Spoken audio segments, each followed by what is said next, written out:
Gikundi kia Hope Community Organization Drive gigukorwo giteithiriria mbeu njithi na atumia kugia na mawira na njira ya kumahe ngombo iria maricokagia na maciaro ma thi. Wathie bengi uretio guarantors atatu, ugetio security, ugetio turnover ona ya mwaka na mwaka uyo kitambo uthire ri ni kurendwo rio ciana cithie cukuru na maundu maingi ugakora maundu maria matumite we ukorwo uthie bengi ri ni mothe ni magire na ugicoka biashara-ini we mundu utari na hinya wa guthi na mbere. Akiaria ari igongona-ini ria kuheana nduthi kuri mbeu njithi acio Mwambiriria wa Gikundi giki Lucy Nyambura augite mutaratara ucio ugukorwo ri wa kiguni kinene kuri ya memba na ikari othe ya Nakuru. Na ni turenda atiriri ona kaunti iria ingi si embrace the spirit of nyumba kumi system tukiheana maroni tugiikara ta arata tugiikara ta Kenyans. Mwena-ini wake muikariri giti wa Gikundi giki Peter Njoroge augite mutaratara uyu ni ugukorwo ugikura niguo gukinyira mbeu njithi guothe bururi-ini. Pia watu ambao wanaendesha tuktuk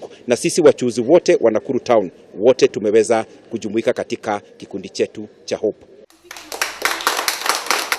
Handu-ini ha Kameme TV getwo Wangui Wa Ndirangu.